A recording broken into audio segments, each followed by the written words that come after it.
All right. .org. I'm Amy Goodman. The top-ranking career U.S. Treasury Department official, David LeBruck, has been forced out of the agency after he resisted a demand by Elon Musk and his associates at Doge to gain access to the government's vast payment system, which disperses trillions of dollars in federal payments each year. Trump's new Treasury Secretary, the billionaire Scott Bessent, ended up giving Musk access to the system, which includes sensitive information about taxpayers, Social Security recipients, government contractors, including Musk's rivals. Musk is also accused of waging a takeover at the Office of Person. So you're not denying it? You're just saying it's nowhere near as bad as it's made out to be? No, I think it's very bad. What do you mean nowhere near as bad as it's made out to be? It's re-education camps and mass surveillance. It's dragnet operations upon an entire population group. And the claims made by the government at the time was, well, there are Muslim radical separatists out there that want to cut off Xinjiang from the rest of China, and they're engaging in terror attacks, like mass stabbing incidents and whatnot. That, in and of itself, is unjustifiable. That method of dealing with it is completely unjustifiable.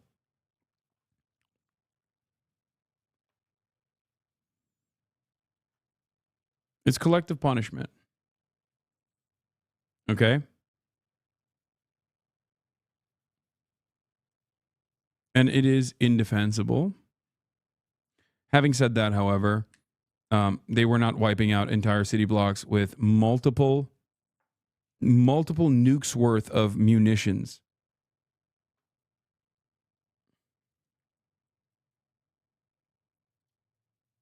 Management, where career civil servants have been locked out of computer systems. For more, we're joined by two guests. Waleed Shahid is Democratic strategist. His new piece on Substack is headlined, "Elon Musk is staging a coup." Waleed was previously the spokesperson for Justice Democrats and former senior advisor for the campaigns of Alexandria Ocasio-Cortez and Jamal Bowman. We're also joined in Washington, D.C. by Lindsay Owens, executive director of the Groundwork Collaborative, who says there are several reasons Musk wants to control Treasury payments. None of them are good. Okay. Waleed Shahid, let's begin with you. What do you mean that Elon Musk is staging a coup? So if this story was taking place somewhere in Central Asia or in Africa, the United States media, the United States State Department, international institutions would likely refer to this as a coup. A billionaire industrialist who donated $300 million to a campaign is installing his personal loyalists in key parts of the federal bureaucracy. This is essentially Viktor Orban's playbook. And we need to know, why does a billionaire industrialist with millions in government contracts, military contracts for his private companies need the social security numbers of every American, needs to know what every single check that the U.S. government gives out to businesses, to charities? Why does this billionaire need to know this information? He was not vetted or approved by the U.S. Senate. Elon wanted a Turkish national to work for Doge. White House said no. Elon Musk wanted to hire a Turkish green card holder at Doge. The message from the West Wing was, we're in the deportation business, and we can't bring in a foreigner to help lay off American federal workers. Oh, my God. Musk was hoping to make an exception for Barış Alkuş, a Turkish-born venture capitalist with a green card who had become a close ally.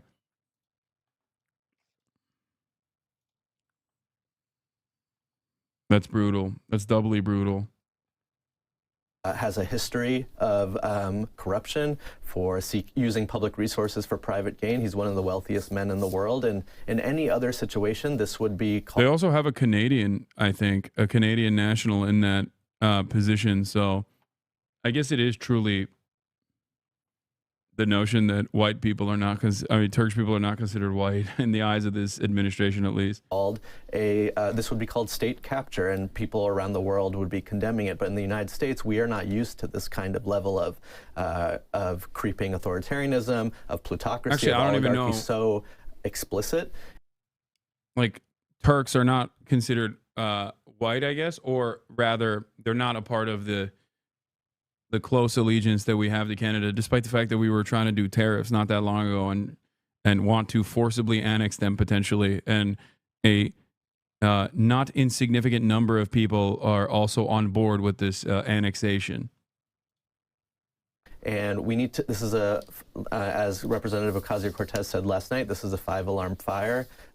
Senate Democrats need to be communicating to the American people. And last night there was a call by Indivisible Action for people to visit their senators and call for them to grind the Senate to a halt, to call for investigations, and to know, why does Elon Musk need to know this information? Why is he showing up on Saturday to the offices of the federal government demanding the private information of citizens all around the country?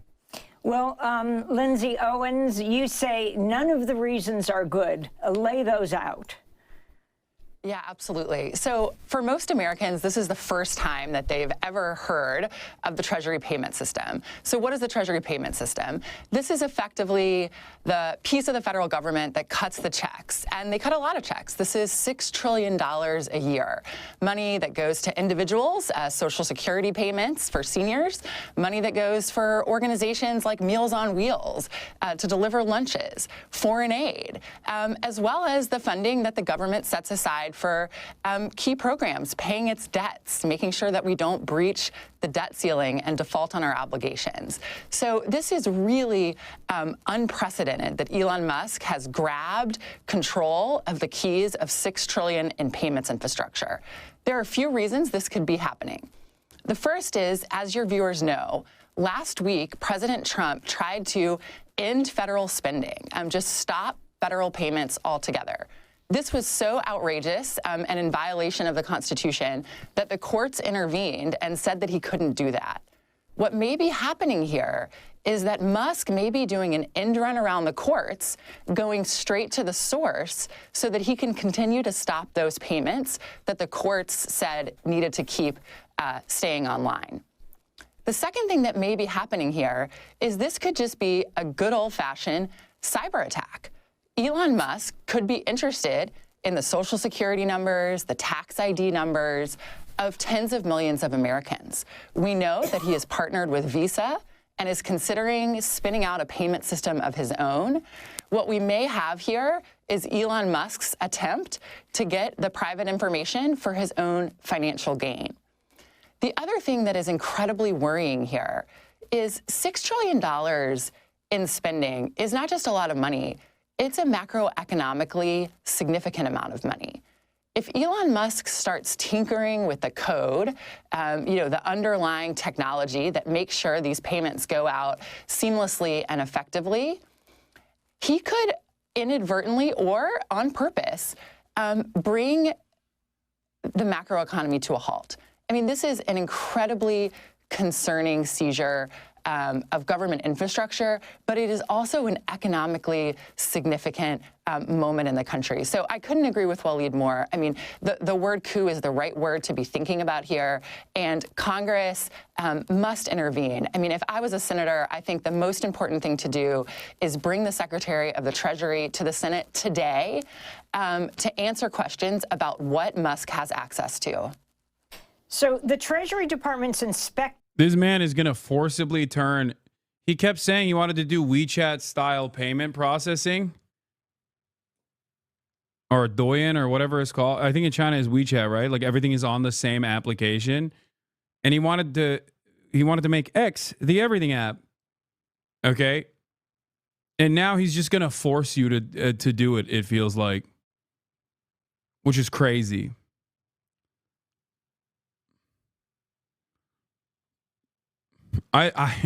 Dude, controversial take, but I trust the Chinese government with my personal information more than I trust Elon Musk. Okay? Maybe I'm crazy.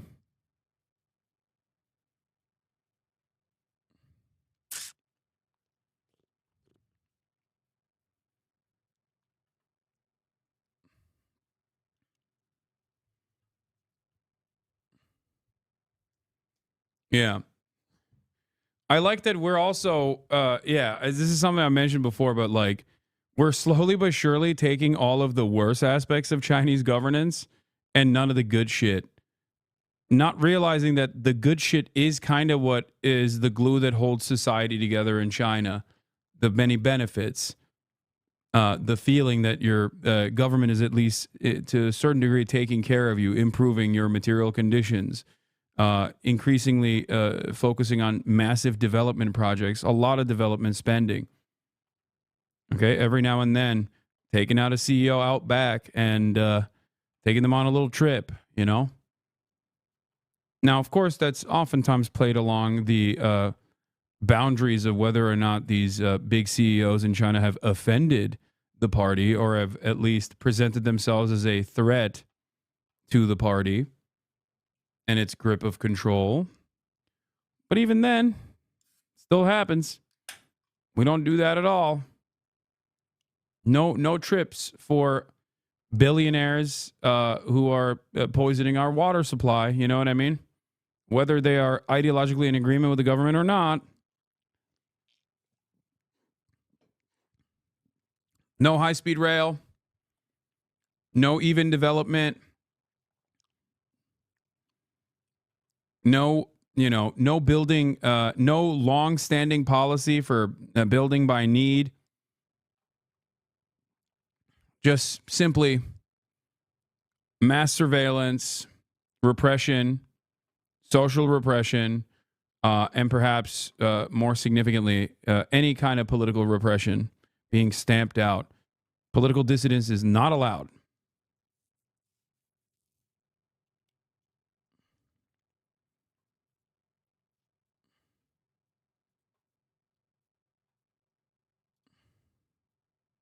General who could monitor Doge's activities was among the 15 watchdogs who were purged by President Trump. Who's now in charge of or overseeing Musk's team? Yeah, Musk is in charge. So that's exactly right. Some of the key chokeholds here to make sure that something like this doesn't happen have been moved out of the way, studiously, exactingly moved out of the way. So President Trump fired the Inspector General of the Treasury and the top civil servant of the Treasury Department, the man who was the acting Treasury Secretary between the time that Janet Yellen stepped down and Scott Bessent was confirmed by the Senate, has also been pushed aside, resigned over the fact that he didn't want to give Musk, a private citizen, a billionaire, the keys to the Treasury payment system. So there is very little stopping Musk from taking this over. Trump and Bessent have really, given him a glide path. So, Waleed Shahid, where is the Democratic Party on this? Where are the Democratic senators and Congress members on this? I mean, you have Hakeem Jeffries, who holds an emergency meeting of the Democrats after a judge stops the federal payments from going out to, stops the ban on federal funding. So the Democratic Party in Washington is largely asleep at the wheel. They are acting as if they're kind of a librarian shushing noise in a crowded room. They're still believing in the normal procedures, normal decorum, normal. I think that part is true, but also the Democratic Party is simply kicking back and hoping to collect donations after all of this devastation takes place, hoping that the Republican Party's incompetence will inevitably collapse the delicate allegiances that they've cultivated. And there's some truth to that, especially because there are certain issues where Trump does not care about broad popular sentiment and will push for it regardless, or at least will make a deliberate effort to present this as a good thing. Right? Tariffs, tax cuts for the wealthy, things of that nature that will inevitably harm his base of support. But at the end of the day, there are plenty of initiatives that the Trump admin will try to implement and fail to do so, oftentimes due to the internal conflict that exists within the Republican Party. So the Democrats are not entirely wrong, I guess, that they suspect this allegiance to collapse. But it is ridiculous that they're not trying to accelerate it through obstruction every step of the way, which is what they should be doing.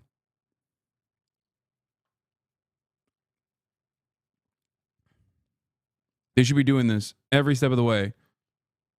Virtually every moment is a fantastic opportunity to consistently propagandize austerity and its devastating impact, okay?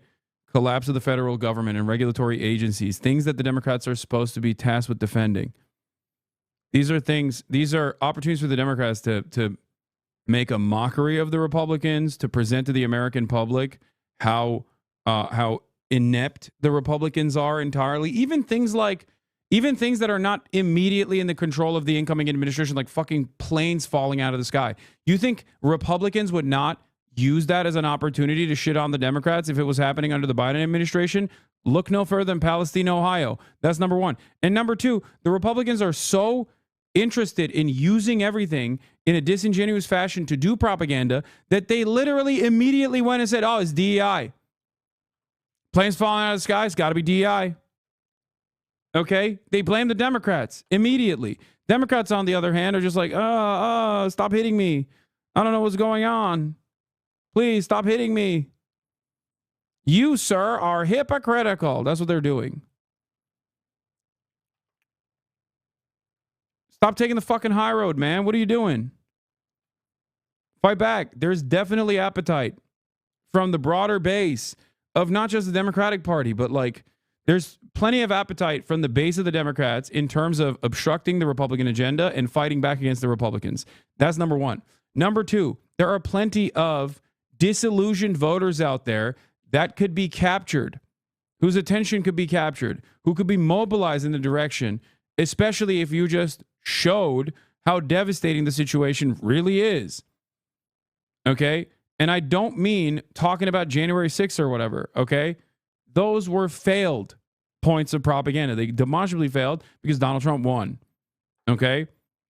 Meanwhile, we have a gerontocracy where the Democratic Party is led by decrepit old folks that are awful communicators with no real desire to actually fight back against the Trump administration's awful nature, okay?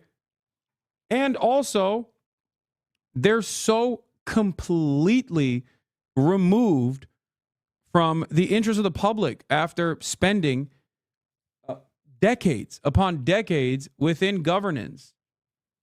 Okay? Their only access to the real world, to real American citizens and their needs and their desires are filtered through mainstream media. And mainstream media is also defending regimes in general. They also are out of touch with the needs and the desires because they have the same capitalist interests in maintaining the current existing capitalist hierarchy. Yeah, this is where our opposition is. Fight, and we will win. We will win. We will win. We will win. We will win. We won't rest. We won't rest. We won't rest. We won't rest. Thank you, everybody.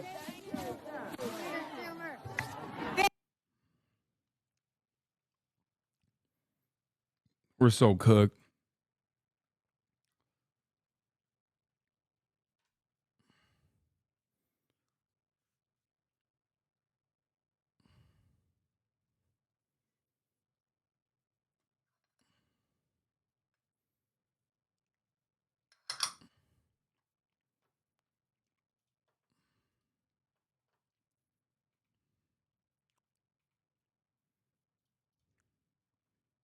That everything here is the normal transition of power.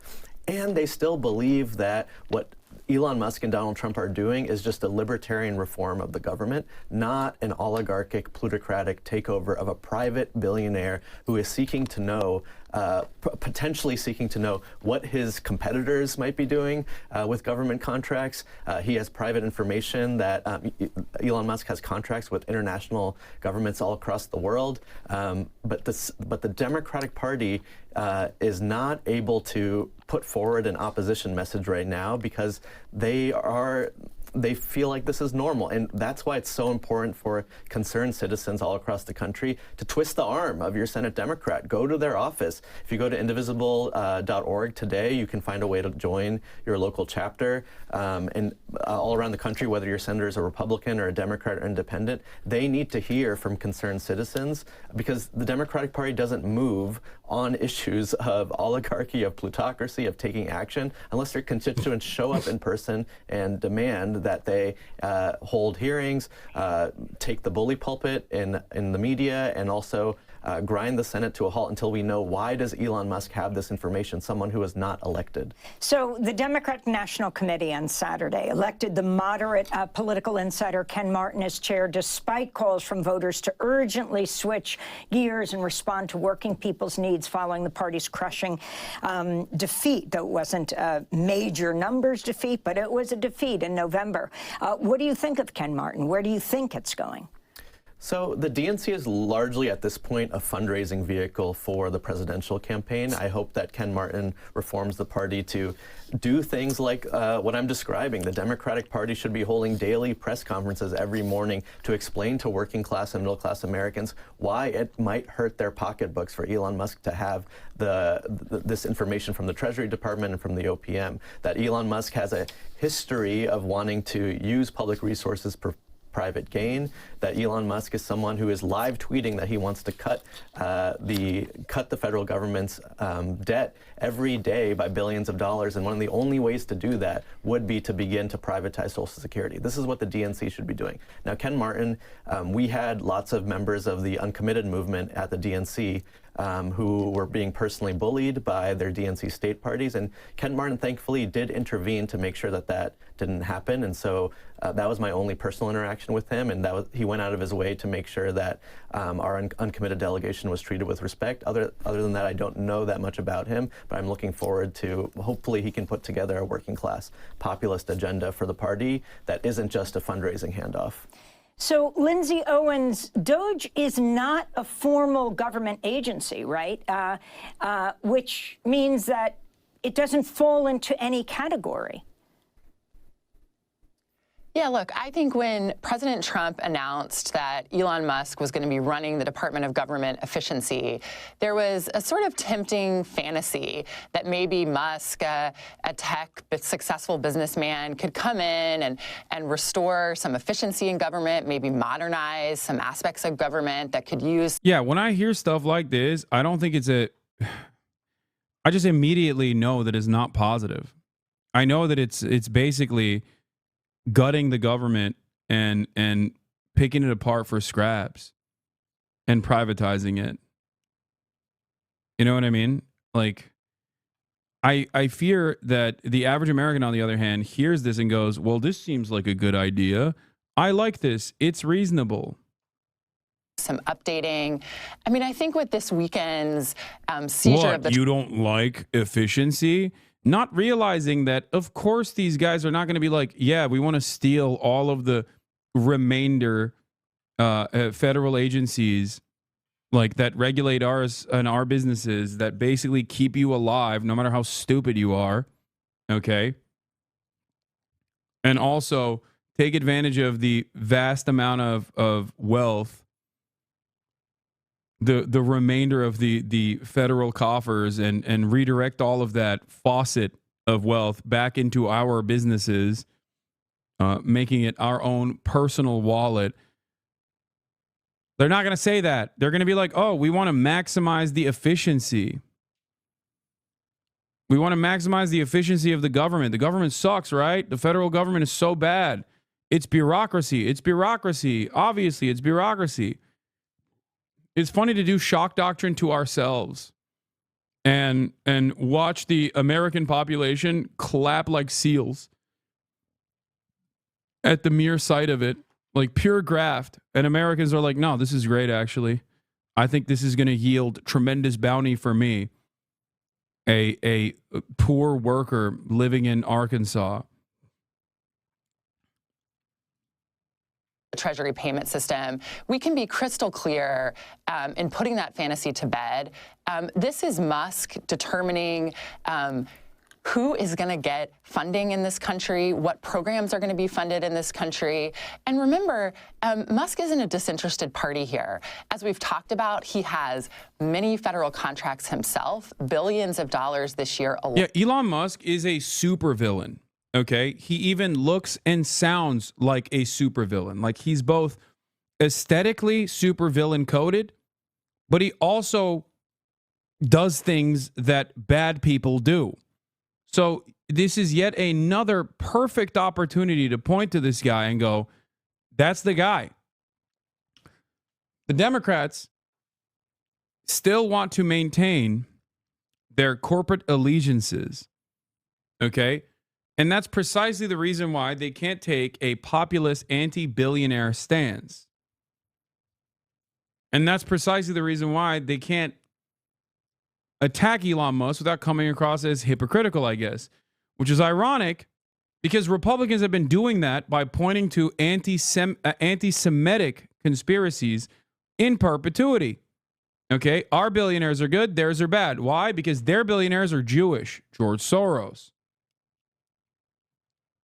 Democrats can't even turn around and be like, their billionaires are South African. You know?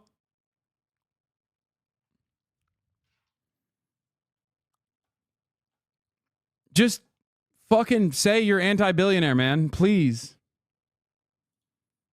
Loan to his companies, SpaceX, Tesla, and X, formerly known as Twitter. But he also is interested in cutting this funding for a very personal reason, which is he is interested in paying for the tax cuts that Congress is teeing up this year. They're estimating $5 trillion in tax cuts, mostly going to the wealthy and corporations. And Doge is the entity that is supposedly going to find the money, find the savings to pay for those tax cuts. So I think we can sum it up this way. Elon Musk is going to pay for his tax cut. I've been watching you for around 4 months now. This is the first time I've seen you watch Democracy Now! Is it because you'd rather critique mainstream media for your audience than want something more aligned with your worldview? Yes, but I also do watch Democracy Now! Periodically. The reason why I don't watch Democracy Now! That frequently, however, is because I agree with most of it. So my commentary is almost identical. So it's basically rehashing the same points over and over again. Guys, don't say he's a dumbass. He's just asking a normal question. I know tensions are high right now because there's a lot of like random weirdos in the chat, but they've cleared away seemingly. So, you know, the coast is clear. With your Social Security. That's really what we're looking at here. I'm also a funder of Democracy Now! And a supporter for a very long time. What Doge is up to. Lindsay Owens, we're going to have to leave it there. And I just want to give Waleed the last word. 10 seconds. What should people do right now? This is my favorite part of Democracy Now! Is when Amy has to wrap it up just abruptly. Go to indivisible.org and visit their Senate office and demand an investigation of Elon Musk, and that Senate business should come to a halt.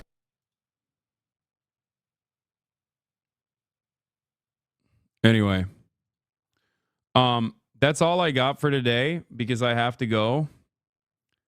I have to go and get ready to leave. I have to go purchase another luggage. Okay. I love you all. And tomorrow when I'm live, you will see me live in California, Los Angeles.